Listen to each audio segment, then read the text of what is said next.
I have James Carlin on the podcast this week to share some competitive dry fly fishing tips and to tell his 17-year-old story. This coming from our newest sponsor of the podcast and the start of Season 5 of the Wet Fly Swing Fly Fishing Show. Welcome to the Wet Fly Swing Fly Fishing Show, where you discover tips, tricks, and tools from the leading names in fly fishing today. We'll help you on your fly fishing journey with classic stories covering steelhead fishing, fly tying, and much more. Hey, hope you're doing well today. In this episode, I talk with James Carlin, a member of the Youth National Fly Fishing Team and a fly fisher who is paving the way for greatness. Find out how a concussion early on in his life set the stage for growth, why 6.5X is a key, and the SoFly hoodie that I've been loving and freaking out about this year. Tons of good stuff on dry flies and European nymphing, competitive, get back in the competitive game. Lots of good stuff today. Before we get started, I wanted to take a moment to thank our sponsors. We've got a great new sponsor for the podcast with some very comfortable products. SoFly Gear, headed up by 17-year-old James Carlin of the U.S. Youth Fly Fishing Team, has a buttery soft, quick-drying line that I have been loving. Head over to SoFlyGear.com and support James and the podcast right now. The Fly Fishing and Tying Journal has an exceptional fall edition out right now. Head over to FTJangler.com to support the great work Craig and the gang have created just for you. That's FTJangler.com. So without further ado, here is James Carlin from SoFlyGear.com. How's it going today, James? Hi, Dave. It's going well. Thanks for having me on the show. Yeah, man, this is good to chat here. We're gonna have a little time to dig into the brand you have going at SoFly and some competition fly. We got a bunch of things to talk about, and the cool thing is too, you're on the younger end of the spectrum. Maybe, I'm not sure if you're the youngest guest I've had, but it might be. So we're gonna dig into all that. But before we get started, maybe you can just talk about how you first got into fly fishing, and then how you brought that into having a company and everything you have going. Sure. So I started fly fishing at 11 years old. My dad got me a fly tying kit for Christmas, and he knew a local guide, Guy Robbins. He's also a world-renowned kayaker. So he got in Nepal and Tibet. And he said Guy could teach me how to tie flies and fish. So also at this time, I was also being homeschooled because I had some health challenges. So I was like building and kind of adding another addition to my homeschooling curriculum. So my parents thought fly fishing could be, great. Like, why not? And so Guy comes over and we tie a zebra midge. Go down to the river, first cast with that fly just tied. I got a 16-inch rainbow trout. So I was certainly hooked after that moment. So you're 11, and now you're 17, right? I am. Mm-hmm. So when did you start thinking about?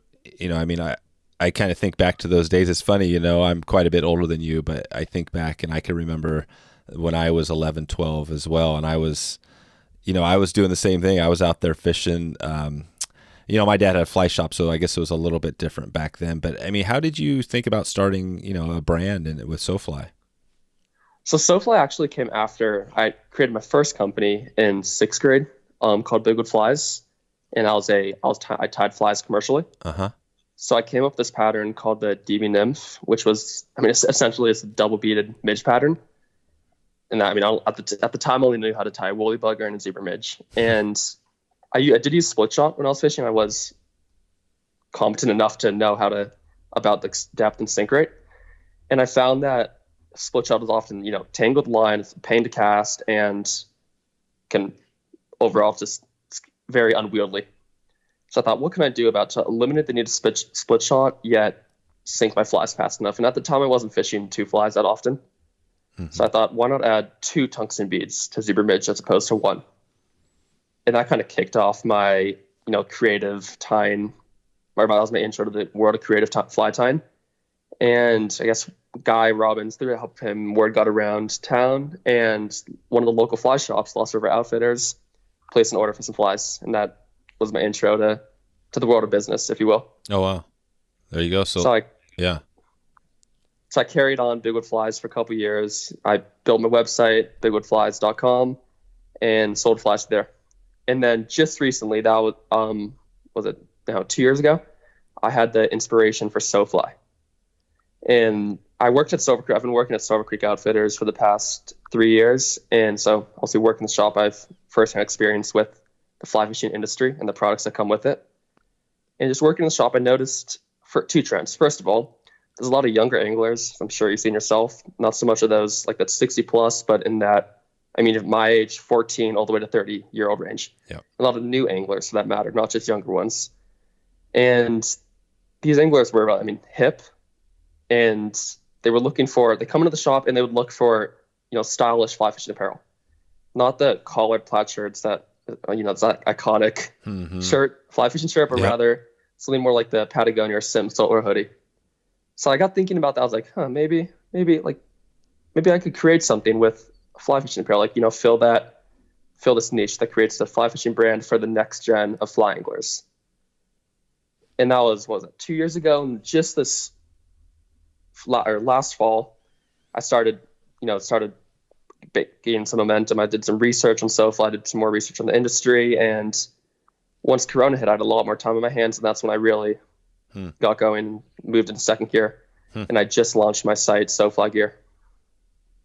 That's it. And then you reached out to me here a couple months ago and asked about being a sponsor, for this podcast, which we're working on right now, getting set up. And I've actually, I told you, I said I was going to wear your shirt. You sent me, actually, it was funny because we had screwed up the thing. You sent me ended up sending me 3 shirts, which I plan on giving, probably doing some sort of a thing, in a giveaway thing, adding that, one of those in there too. But what I said was I would wear that thing for the next trip and let you know. And man, I wore that thing. I've been on the last couple of weeks. I've been out fishing out in the desert, and I pretty much wore that thing. Didn't take it off, and I can tell you it's killer, man. I mean, it's the material. Can you talk about the, where you get those, who's making those, and why they're so comfortable and perfect for the sun?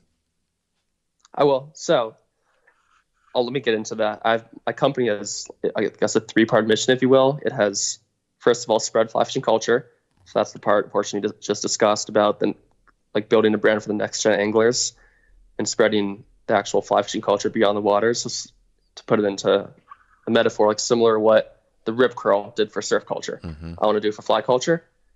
And then the second part is steward our waters. So that includes both inspiring others to protect the waters they fish, and then from a company standpoint to embrace a sustainable business model.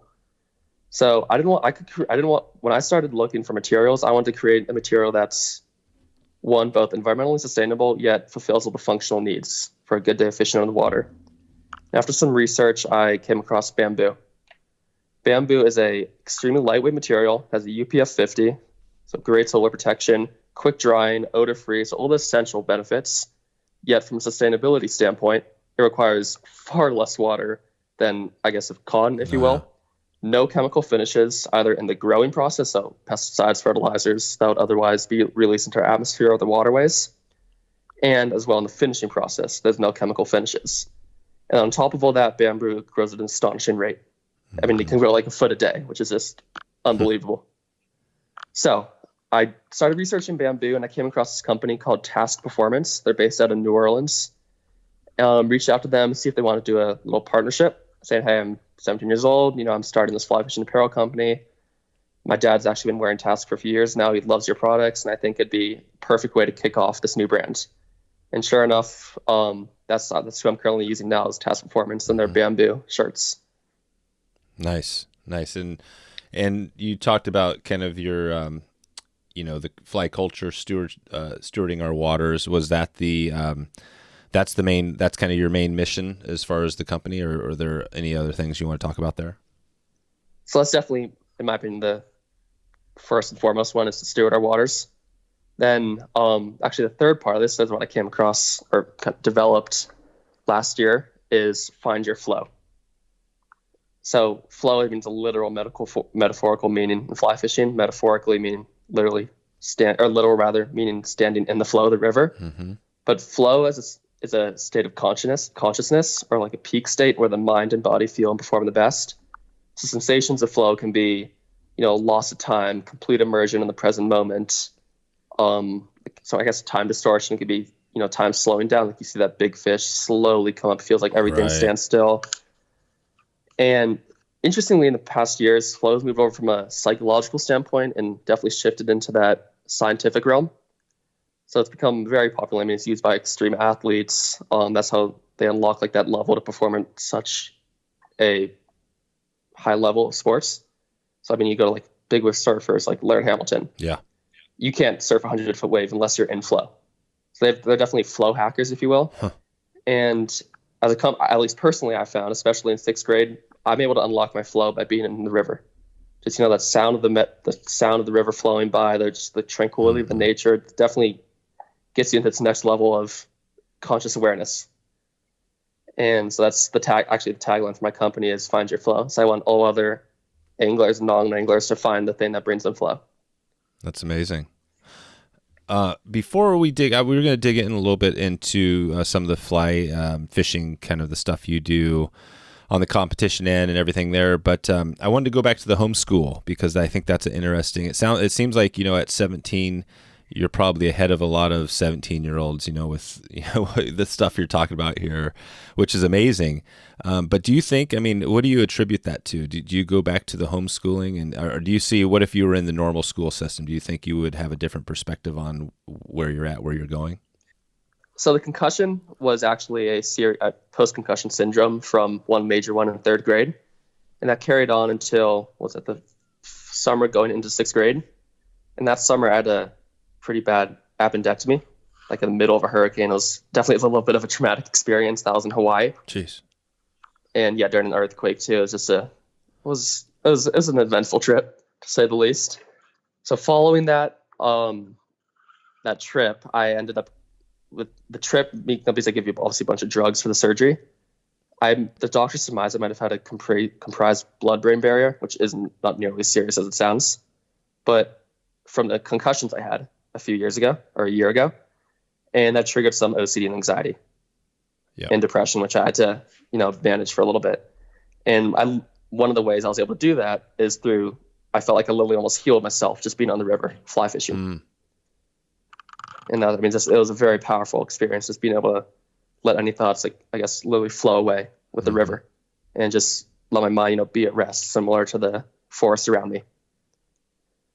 So that's certainly supplemented my healing. Right. Yeah. So, that's it. The river basically kind of saved, literally kind of saved you from the stuff you're going through, which, I think about myself with my daughter, and she's 8 now, but she fell off out in the backyard and landed on the concrete on her head. And the hospital actually misdiagnosed it when we first took her in, and they didn't even recognize the fracture. The first hospital we went to, but we knew something was going on, so we took her back and went to into the big city or whatever. But and she cracked her cranium, and we've noticed some things, that she's pretty, seems, she's healthy and stuff like that, but we've noticed some some things that she's acted out, and it's affected her. So I think that probably us getting her on the river, right, the more, that's probably a good thing for her, right? Definitely, I agree. Sorry she had to go through that. Yeah, no, it's she's recovering, but your story is similar, and I think this probably goes back to like everything you're talking about with finding your flow and things like that. But I appreciate you sharing that that experience. It sounds like you're fully recovered from it, which is also great to hear. But yeah, yep. I wanted to dig in a little bit to, specifically we're getting into a couple of big changes. We're right in the start. I'm using this episode as a big change. We're going into season 5 of the podcast, which is focused on dry fly fishing. And then also you're going to be a sponsor here for a few months. And so that's another big thing. And I'm excited to share. I hope everybody kind of stops now, and I'll have a link down in the show notes to go check out your stuff. And, especially the hoodie, which, if you want to, I haven't worn sunscreen. That's the great thing about it. In all the 2 weeks, I usually put on a bunch of sunscreen, and I didn't wear any sunscreen. And awesome. You know what I mean? There's something about that. Yeah. You're like, again, it's like no chemicals. And it's just the way. And again, I'm obviously going to promote your stuff because you're a sponsor, but I think it is a great product. So, but let's dig into a little bit on the dry fly fishing, and maybe just to lead it off, can you talk about the youth competition fly fishing team that you're a part of? Sure. So I started nymphing about 4 years ago now, and my mentor, or Guy Robbins, who we discussed earlier in the podcast, the guy who taught me how to tie flies, we learned about he's obviously nymphing as a part of the USA fly fishing team, and we started doing some research on the USA fly fishing team to see if there's a youth oriented program, and sure enough, we found the youth USA fly fishing team, and every year they hold a few clinics back east, and Guy and I thought, wouldn't it be great to bring out a Western clinic, especially for some of these Western boys, and I say boys because it's a boys team. And so we ended up, mostly because the guy even did an incredible job doing this, he facilitated a whole Western clinic out west. We stayed at the community school dorms, which is one of the local schools in Ketchum, Idaho, for a couple nights, and that was really my intro to this competitive angling.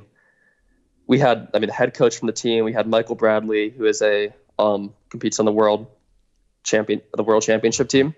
Those were some of the coaches coming, and then we had all these kids both on the team and off the team. And it was just a very eye-opening experience. You had some of these kids who were fishing me 3x on my home waters. Like, it was unbelievable. So I was like, wow, this is a whole nother level of angling skill, if you will. So everyone loved the clinic. And the next summer, I've just been honing my skills for the year, really working on my nymphing technique, flies, building a fly box, reading the water, breaking down the water, all this, very finite skills that you need to hone in on. And the next summer, I was definitely much, much better angler. And the coaches said, I think you should come to the national tournament in Bryson City, North Carolina this year to try out for the team. And that was in the summer. So come fall of 2018, I'm headed over to Bryson City, North Carolina, and we fished the Nantahala and the Cherokee. And I guess I had a few good days of fishing, and I ended up being invited to become a member of the team. Wow. So it's, certainly one of my highlights so far of my fishing career. Being able to be like a part of that high level competition it's very cool. That is cool. More so about it is the technique that comes with competitive angling. So you have obviously the nymphing technique, which is just shifted the entire fly fishing industry. Mm-hmm. And you can't go anywhere without seeing either some nymphing fly fishing related product. And then on top of that is the fly patterns. So these Euro-nymphs are tactical flies, if you will. So both dries and nymphs. And that's something that, it's very, very interesting. If you look at these competitive anglers fly boxes, they all have the same flies, essentially. There's no, secret like blue winged olive or yellow Sally nymph. They're all very generic. They follow, I guess, 4 flies, a pheasant tail, a France fly, thread body, and a waltz worm. Those are honestly the 4 flies every angler has, and they just have hundreds and hundreds of variations of those flies. What were those?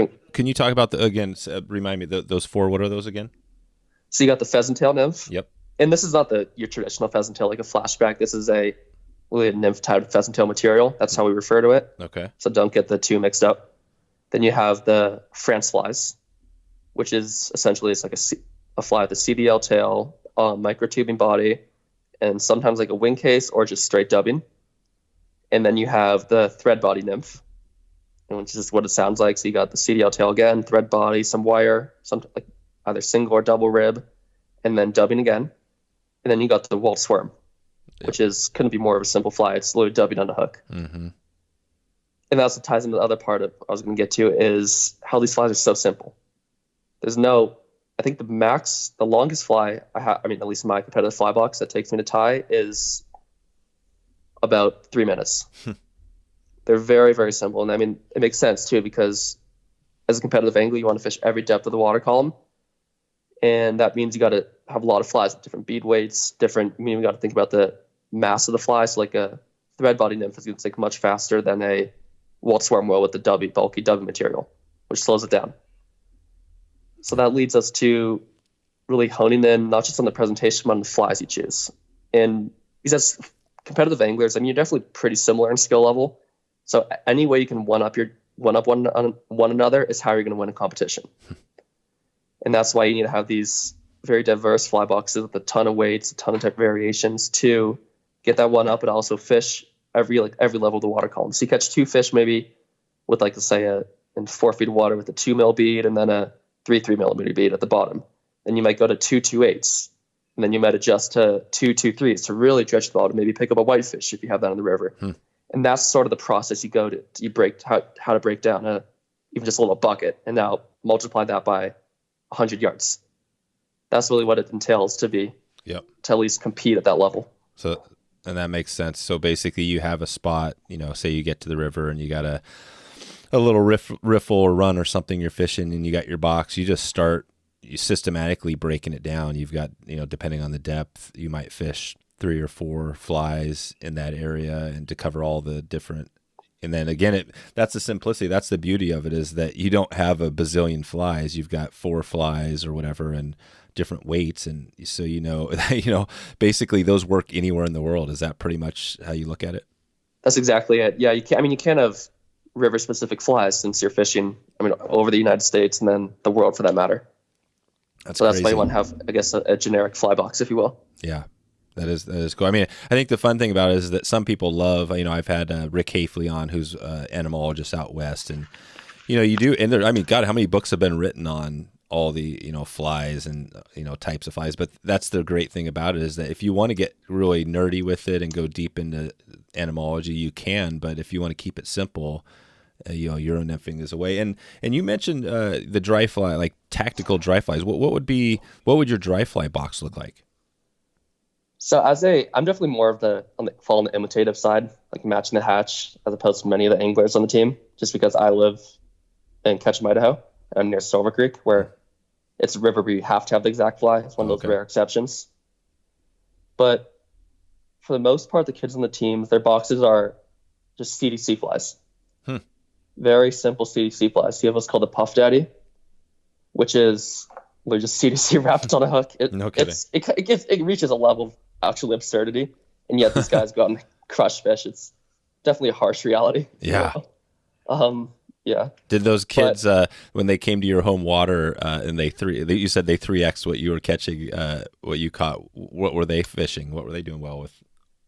They were using, one of the kids caught like 70 fish in a couple hours on a white mop. A white mop? A white mop, yep. And then the other ones were just using, a lot of the traditional flies, or the quote unquote traditional flies for competitive anglers. And then the other part of the success is tippet size, because they're regularly fishing like 6.5 or 7x. Yep. That's a matter of sink rate and, of course, just presentation. Right. Back to the dry flies. So you have the Puff Daddy, which is a CDC fly, and then you have some like caddis variations. So you might have like a little elk hair, then some CDC wrapped around in front with the dubbing body, and then a quill body fly. This is maybe on a check nymph hook. Quill body fly with some CDC, and that's pretty much that's it level of that's it. You got your caddis, mayflies, and then the Puff Daddy can imitate a midge if you tie it really small. Oh, gotcha. And would you have a bunch of different colorations for each of those patterns, or just standard colors? Fair amount of colorations. Mm-hmm. Yeah.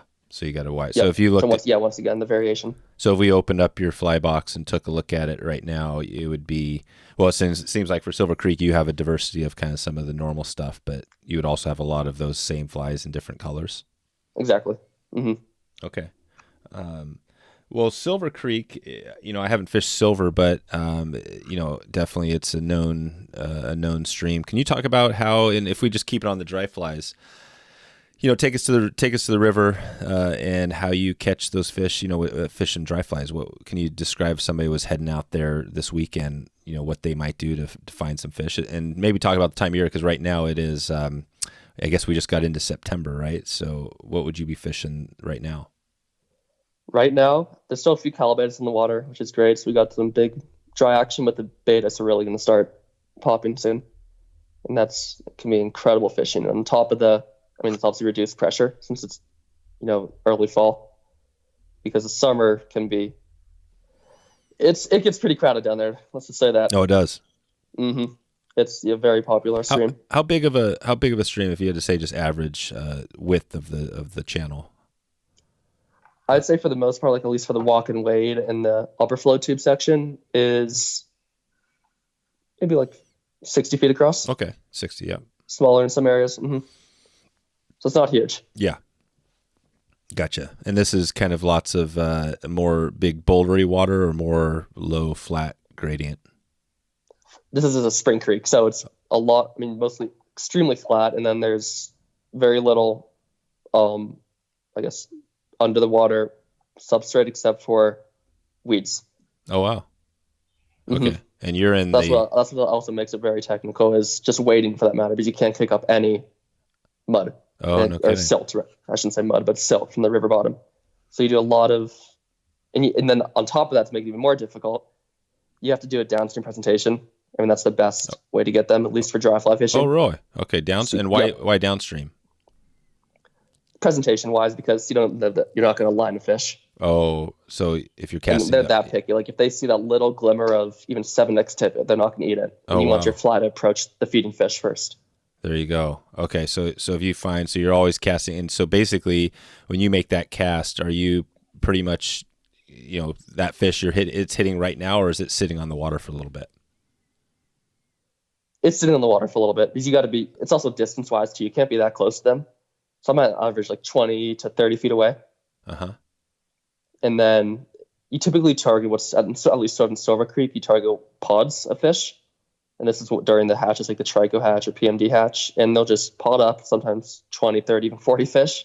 They'll just pod up together and eat a bunch of flies. And you get upstream of them, and then you cast down. You cast, and then you end your rod tip highs, and then let the line pile down and sort of work its way down to the fish. And you'd be amazed how no fish will eat the fly even after 20 casts or 20 drip presentations. They're that picky. And even if there's 20 fish, you still can't get one. Like, it's that level of pickiness and I guess it's pure intelligence of those fish. They've really honed in on what makes a actual aquatic insect and not a natural. Right. And it can be some of the most frustrating experiences. And there's 20 fish rising below you, and you can't even catch one after an hour. And you said, so you mentioned calabatus and beta. What would be the fly pattern that you would use to imitate those? So for betas, I use the Comparadon emergers. I found those to be the most effective. Okay. Like a size 18 to 22. 18 to 20. Typically, I'm fishing like 20, 22s down there. Okay, so 22, so some pretty small stuff. And then, and color-wise, is there a specific color you might use? I found you associate betas with olive, but I found a very dark olive, even more of a brown. A light brown works exceptionally well. Okay. Like an Antron yarntail. Yep. Or shuck. I'd recommend those. That's right. Just all around you, I think that's a great beta imitation. And now a quick word from our sponsor. Here you go. FTJ Angler has a great fall edition that's out right now. You can find Lucas Stevens, who visits Winston Fly Rods in the fall edition, for an insider look at and a rare interview with writer Ted Leeson, someone I hope to have on the podcast soon. Patrick Wall pays homage to Harry Lemire's tied-in-hand Atlantic salmon flies displayed in the Marguerite Salmon Museum. Boots Allen takes us to the pond with a masterclass in Stillwater. Dennis Dobble travels to Scotland in search of Atlantic salmon. Plus, FTJ Deputy Editor Henry Hughes with a mysterious fly fishing story, and Nora Etsy with her poem No Business, which I actually tried to read unsuccessfully a few podcasts ago. I'm not sure if you remember hearing that. So I'd love it if you could press pause right now, head over to ftjangler.com and subscribe so you get the next issue delivered right to your inbox. That's ftjangler.com. SoFlyGear.com, led by Chief Apparel Guru and U.S. Youth Fly Fishing All-Star James Carlin, has a clothing line you're going to love. SoFly's mission to produce clothes that look good, perform well, can be worn on and off the water, and most importantly, are manufactured under rigorously sustainable methods. How do they do it? Bamboo, in a single word, a fabric that is buttery soft to the touch, durable, sun-resistant, and embossed with original designs and artwork. I've been wearing the SoFly hoodie on my last couple of steelhead trips, and it's been a game changer. Whether hot or cold, wet or dry, I've been feeling perfect in pretty much all conditions. I haven't taken this thing off. I mean, it's been pretty awesome. So totally support SoFly here. If you're ready to up your apparel game with this lifestyle fly fishing gear brand, head over to soflygear.com. That's SOFLY gear.com to get started today. And like I said, I've been loving it. So pick up a hoodie and you'll be like me and you'll be good to go. Okay, back to the show. So let's keep it going here. So basically, it sounds like if I was to grab some comparative, and what is the calibatus? What is that like? Would that be like the gray drake, or what is the common pattern you might use? So common pattern for the calibatus, you want to use a calibatus dry. It's very specific. And I recommend using like a spinner. I find that to be the most effective for down there. Mm-hmm. Just like a gray, I guess, sort of like a gray drake. I mean, sort of looks like a gray drake, but a little bit on the lighter side, like a light gray. And just use a spinner, and what's great about the calibatus, it's such a large fly, you can almost use it as an indicator dry. And then maybe 18 inches behind that, you put on a smaller Baetis or trico. Nice. And the trico is what Silver Creek's renowned for, is their trico hatch. Oh, really? And describe, and what is a trico again? Put that in perspective compared to how is that different from the Baetis and the calibatus? Trico is a small mayfly that's black, and it looks like a midge, except it's a little bit larger on average than a midge, like maybe like size 20 or 22s, while midges are typically for the most part, are in the 22 to 26 inch or size 26 range. And the trico, what's really cool about tricos is they pod up in what's called a spinner, like a spinner cloud. And you'll just see these huge clouds of that. I mean, I couldn't even tell you how many, maybe thousands, hundreds of thousands of flies. I don't really have a number to put to it, but it's just this huge clouds of trico spinning around or flying around. And then eventually come maybe 9, 10 o'clock, these tricos will, what's called the spinner fall. They'll start laying their eggs on the water and they'll fall onto the water surface. And that's the prime time to catch them or catch fish with using a trico. Yep. That's it. And it is the pattern. What would be the pattern for the trico that you might use for the spinner fall? So I use like a black trico spinner. Yeah. And then when you want like the clear, so that's a black body, like a long tail, and then white wings. Right. And if you compare that to natural trico, it's identical.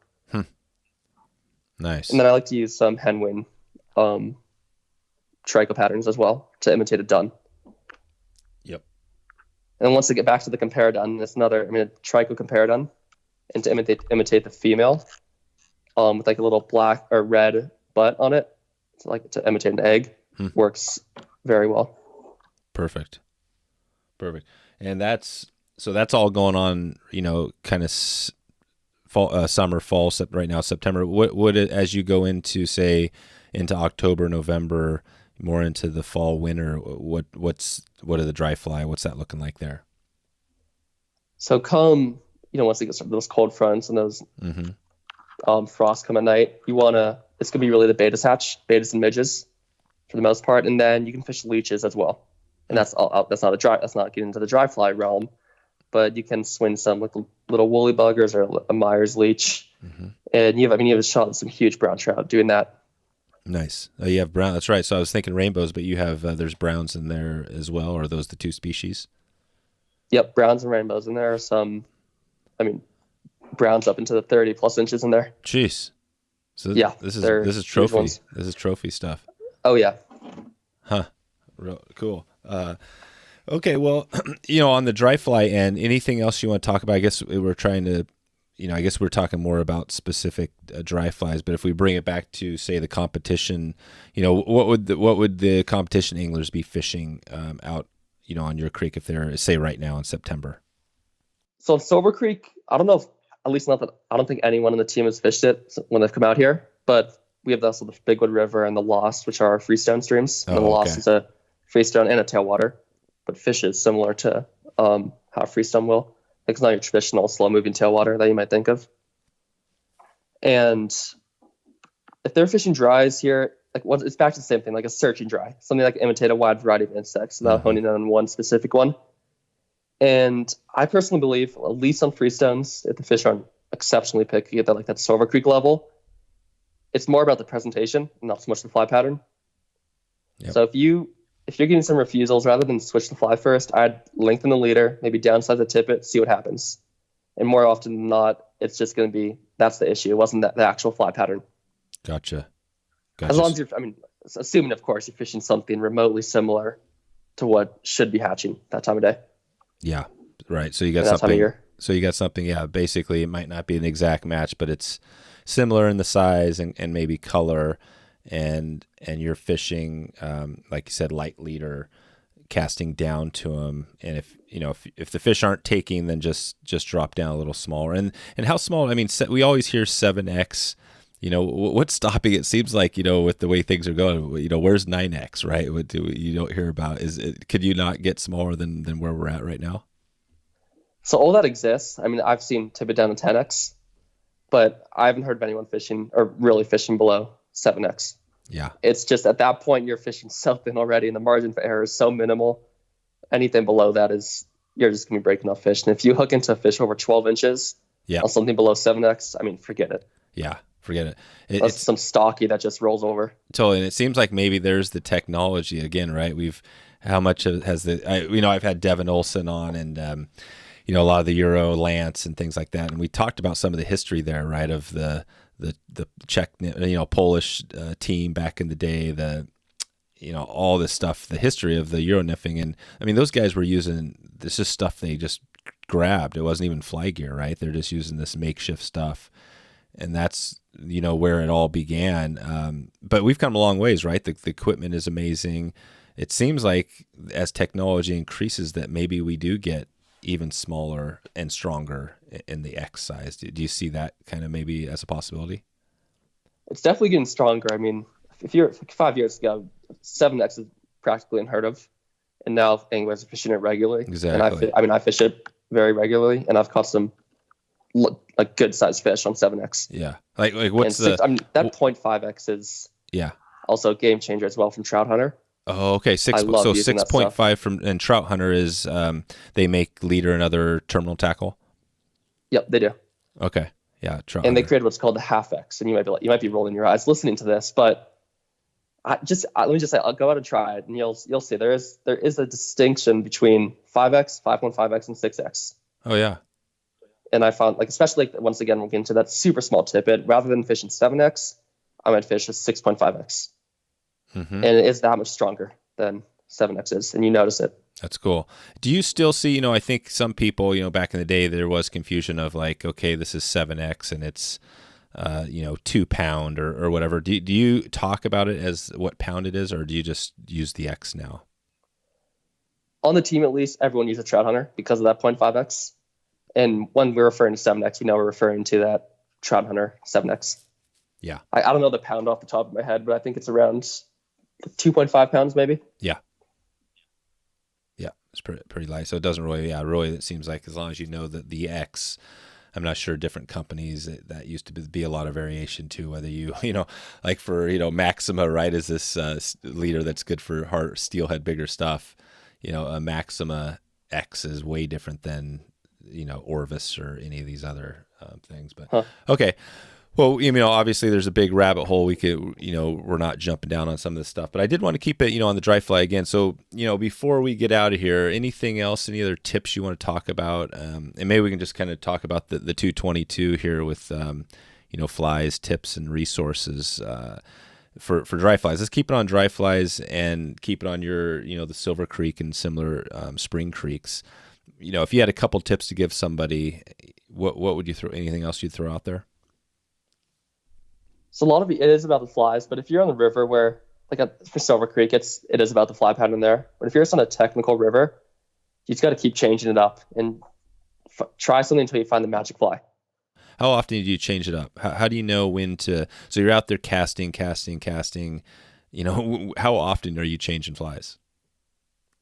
So here's the thing: it depends on how good of an angler you are and how great your presentation is, because you could do 100 casts, and if you have a poor presentation, which out of those 100 casts, or 100 of those casts is a poor presentation, you're not going to catch a fish, and the fly doesn't matter. Yeah. What is the difference between a poor presentation and really great presentation? Obviously, there's being a good fly caster. What does that look like for somebody? Say somebody's just an average caster, or maybe even somebody that's struggling. How do they? What does that great presentation look like? So when you start off, then you want to be looking for to determine whether it's good presentation or not is if your fly is dragging. Yeah, it's pretty simple. So a drag, for those of you who don't know, is a little V wake that will go behind the fly. And if that's happening, odds, especially in a creek, river like Silver Creek, you're not going to catch a fish. Okay. So to avoid that, you want to get more slack build slack into your line. So that way the fly is moving downstream with the current and not being pulled across because there's too much tension between your fly and your fly line. Perfect. And would that be something like you could do like a reach cast, for example, that might help? Or what would you do to put slack in it? So if you're fishing downstream, you want to end your rod high. So when you cast, pause high, and then slowly follow the rod down, and that's going to pile line at your feet. And that's a natural way to build slack into it. But if you're fishing upstream or down and across, for upstream, I like the S cast. So cast, move the rod horizontally to the water or parallel to the water, and that's going to build an S in your fly line. That's a great way to put slack. Mm-hmm. And then down and across, or just at an angle, I like a little reach cast with the micro mend. Okay. And what in the micro mend? What does that look like? Not like a huge indicator, like mend you do with an indicator, just something. Gotcha. A smaller, like little flick of the wrist to give that line, throw a little slack out, but not a whole lot. A little bit more. Okay. So, and then once the fly hits the water and it's going down, where that fish is. How, say where the fish is, you see a fish that's feeding or a line. Where are you casting that fly? Are you casting just upstream or on top of it, or how are you setting that up? So it's critical to not line the fish, which means actually have your fly line go over the fish, because they're known to spook because of that. So you want to, depends how long your leader is fishing. So if it's a relatively difficult river, you want to lengthen your leader so you can be farther from the fish, yet cast the fly maybe 2 or 3 feet above the fish without lining it. Okay. So rather than like an 8.5 foot leader or 9 foot leader, maybe go to 10, 11 foot leader. And that way you can keep your distance from the fish, cast the fly far enough above that it can see it, have time to react, and also gives you time to add that extra needed slack, maybe make one small adjustment before the fish eats. So you're not to be unprepared, but you're not, of course, lining the fish. Nice. Yep. Okay. So that paints the picture, and there's definitely, I think we probably had 2 tips in there. Anything else you want to throw out there, just on any take? Again, somebody's out there the first time hitting Silver Creek for dry flies this time of year. Anything else as far as tips? I have one more tip that branches into 2 different categories. So fish 2 dry flies. Mm-hmm. That's one way. You can figure out what the fish are eating, doubling your chances of catching a fish. And let's say there's a few bugs in the water. Like, for example, if I'm down at Silver Creek in July, I know there's PMDs, there will be betas, and there's going to be trichos out.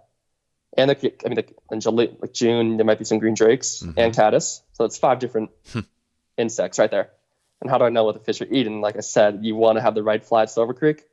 So rather than fish 1 fly and keep on changing, fish 2. So maybe fish a PMD as the first fly and make that maybe that's like size 16. And then below that, you can have a small size 20 betas. So that is diversifying what you're presenting to the fish. And in addition to that, it's the bigger flies acting as an indicator. Mm-hmm. So once you get into like that size 20, 22s, 24s, it's extremely difficult to see the fly, especially if there's a glare, if it's cloudy out. And having that larger fly up top is nice. So if you see a fish's head come up anywhere near that first fly, just set the hook. And more often than not, there will be a fish on. A fish will have eaten your smaller fly and you just didn't see it. Yep. That's a great tip. Yeah, 2 flies if you can keep from getting tangled, which basically, are you tying your big fly on the main fly and then just tying it off the shank of the hook, your smaller fly? Mm-hmm. Exactly. Yeah, that seems to be the easier. There's different ways to do droppers, but it seems like that's just the easiest. In the leader, I guess that's the great thing is that leader, you're using 7X. So the fish, if it takes the bigger fly, it's not seeing the leader row. No, it doesn't affect it really. At least from what I've found. Gotcha. Okay. And you can also experiment like tying off the tag as well. Oh, right. And especially because in competition, I mean, like Phipps-Mush rule is that you can't tie from a tip from the bend of the hook. So you're restricted to only tying off the tag. Okay. So you can also experiment with that too. And that way, I mean, the top fly is also free moving, which is nice. That's right. It's not constrained to the back fly. Perfect. And yeah, as far as the competition, like I said, I've had some interviews. I'll put links to those if somebody wants to understand what, the competition is about. I think it's probably the youth is similar to what the the other guys are doing in the Lance's division, all that stuff. Yeah, we follow all the same rules. All the rules, yeah. Mm-hmm. And when do you have a chance to step out of youth into the next stage? And is that something you're looking at maybe doing? So it's either 18 or 19, depends on your birthday. For me, it's going to be, I'm done when I'm 19. And then from there, you start competing in the men's national tournaments and hopefully have a shot getting on the team. Mm-hmm. And then once you're on the team, it breaks down into tiers. You have I think there's, 15 guys on the adult team. And then they only select 5 or 6 to go to the world championship every year. Wow. And a lot of that's just dictated by how well you perform in competitions. Man, 5 or 6. So it literally is.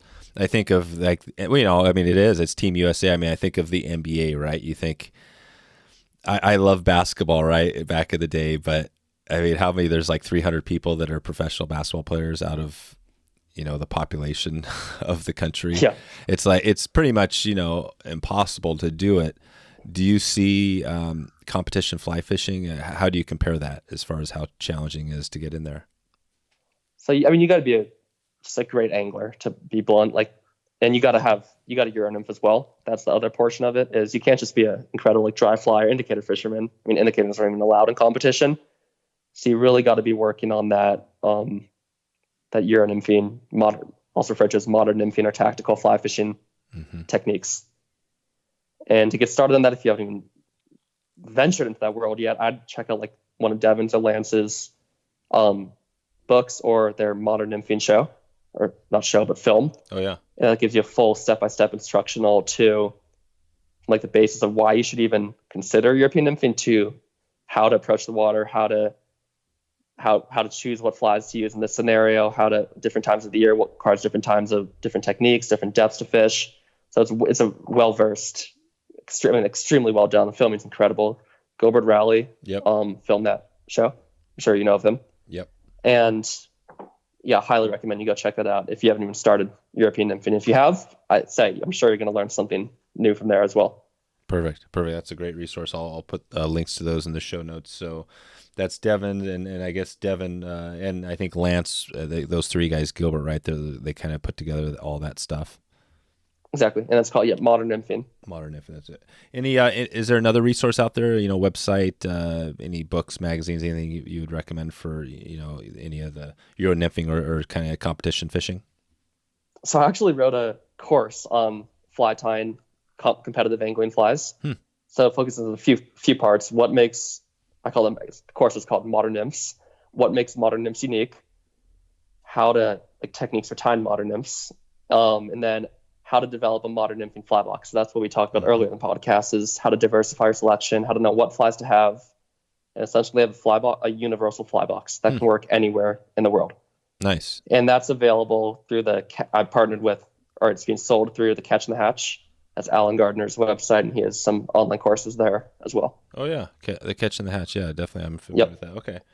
Cool, and I will put a link to that as well, so people can check out. And then we've talked a bunch, definitely talked about flies. But if we go back to dry flies again, and this is your standard, you may have already talked about this, but you can pick 2 flies for, you're fishing any, no matter where you're at for dry flies. What are those 2 flies? No matter where I'm at. Yeah, it's your flies. You're traveling to Europe or you're wherever, and you got to have your 2 go-to flies. What would those be? I'd go with an elk or caddis up top. That can imitate a caddis. That can imitate a lot of terrestrials, and then moths, for example. So definitely focus more on the terrestrial or potential terrestrials that might be in the water, and then larger bugs. And then behind that, I do go with CDC compared them. Okay. There you go. And I mean, yeah, if I had to choose 2 dry flies, it'd be those. That's awesome. That's I love about that is that you picked one of my favorite flies. I'm not a competition guy, but the elk hair for sure. And then what size on elk hairs? Because you got, again, you were talking a lot about 22s and some of the other mayfly stuff, but how small can you go on? Because you do have those tiny little micro casts and stuff, right? But how small do you go on elk hairs?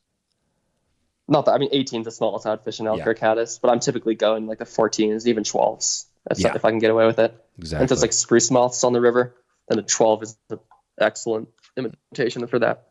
Yep. Perfect. Cool. All right. Well, I think anything else you want to throw out there as far as dry flies, competition, anything, before we head out of here? No, I think we covered it pretty well. Okay. Cool. I've got a new little segment I'm testing out. This is perfect now that we're transitioning. This is called Ask a Fish. And so the way this works is I don't have it totally lined out, but basically you've got, let's go to the brown trout, right? And are you catching those browns? Are you getting any of those on dry flies at all? You have. Last year, someone got a 28-inch brown trout on a sparkle dun. On a sparkle dun, what size do you think? Or do you I think it might have been 16 or 18. It was large. Nice. Okay. So you got that brown trout, and say you're dry fly fishing, you're going for it. If you could ask, yourself, ask that brown trout any question, what would it be? And you can get a normal human answer. What would it be? Why did you eat that fly? Because I'm sure that fish had seen a lot of sparkle duns go over its head. Exactly. And I mean, especially on that river in the middle of summer, other anglers are fishing sparkle duns, and why did you decide to eat it at that moment? Yep. Why did you do that exact moment? There you go. So, and brown at that size, for that matter. I mean, you can catch them on drives, but if your best shot's like on a streamer, right? Because they don't need to. It's just from the what do you call it? The energy versus reward. Yeah, exactly. To eat a little fly like that. Why would they do that? Yeah, there's a gigantic fish. Why would it eat it? Why wouldn't it just spend time eating a huge, whatever? So and then to turn the tables, if you now you're the fish, you're going to answer that question. What would be your answer to that if you had to guess? I'd say in that case, and it could be a total guess. I could think of I'll think of my total guess after you. I'm really going to say right place, right time. Yeah. Yep. I don't think it's anything more than that, because a fish was right at that moment. Probably it was there. Maybe look at rare. Yeah, a rarity. It's looking for dry flies, and there, sure enough, there was the sparkle dun right above it. Yep. I tend to agree. I think they're opportunistic, and it's just like, what if it's right there, and just why wouldn't it take it if it does? Well, again, the energy thing. If it doesn't have to go very far, it must have been right close, and so cool, man. Well, there you go. That's the first segment of Ask a Fish. We'll see. We'll see if people like that. I'm gonna spin it a little bit and see. I'll test out some new things. But cool, James. Well, that's about all I have for you. In the next 6 to 12 months, what can we expect from you? I think you mentioned you might be heading off to college and things like that. What do you have going there? And then what about the company and everything up in the future? So it's my senior year of high school, and then, in the midst of college applications, all that right now.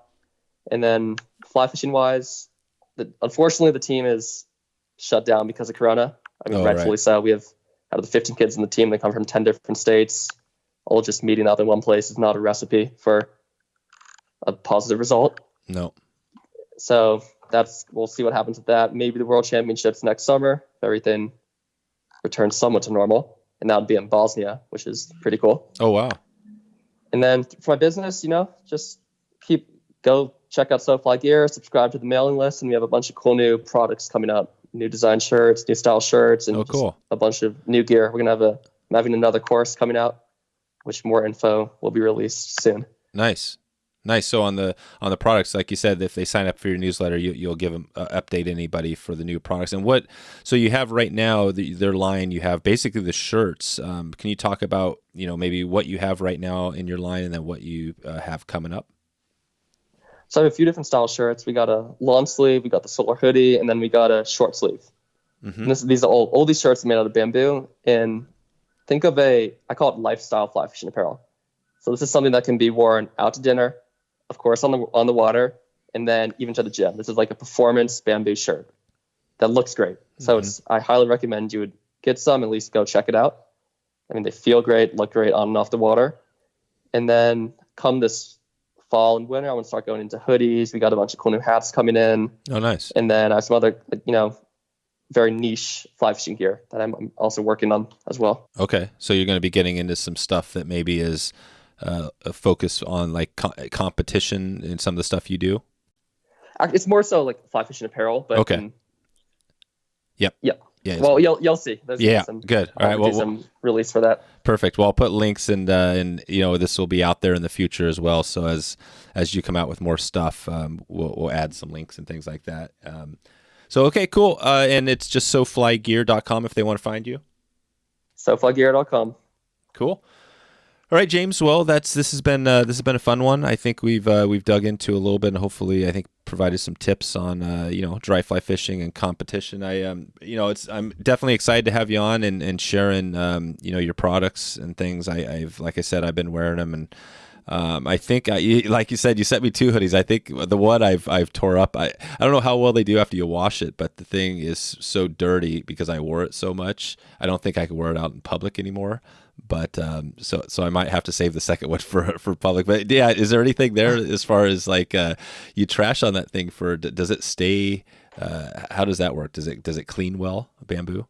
Oh, it cleans very well. It's extremely durable. And my dad, like I said, he's been wearing Task he's had a Task shirt for 8 years.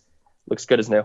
Really? So I could take that shirt. Go wash it as many times as you want. And even though maybe I spilt some whatever on it and it's got dirt and it's just trashed, I could throw it in the washer right now and that thing would come out looking pretty good. Looking good as new. And then I didn't mention, but all these shirts have really cool graphics on them. Yeah. With the SoFly up front, and all that's going to look like it just like how it did when you bought it. There you go. Okay. I shouldn't say bought it, but gave it to you. Yeah, exactly. Yeah, no, yeah, definitely. I appreciate that. I will. I'll test it here this weekend, and we'll see if it's good. But I'm sure it will be because, like I said, it's a good product. So hey, James, appreciate you spending the time today, and I'll check back with you, and we'll stay in touch as we go into this sponsorship. Great talking to you, Dave. That was a lot of fun. All right. We'll talk to you soon. Thank you. All right. See ya. Bye. So there you go. If you want to find all the show notes with all the links we covered, just go to wetflyswing.com/156. Have you asked a question for any of our guests yet? You can head over to wetflyswing.com/Facebook and join the group to connect with our crew and get your question answered on our next episode. We have space for one more sponsor this quarter if you're interested, and we have next year some room as well. If you want to head over to wetflyswing.com/podcast sponsor, if you have a company of your own, or if you know of a company you love, we'd love to hear from you, and we're always looking for getting great new companies and sponsors of the podcast. And you can also send me a message directly to dave@wetflyswing.com. Wanted to thank you again for stopping by today to check out the show. Looking forward to catching up with you soon. I hope to maybe see you online or on the river. Thanks for listening to the Wet Fly Swing Fly Fishing Show. For notes and links from this episode, visit wetflyswing.com.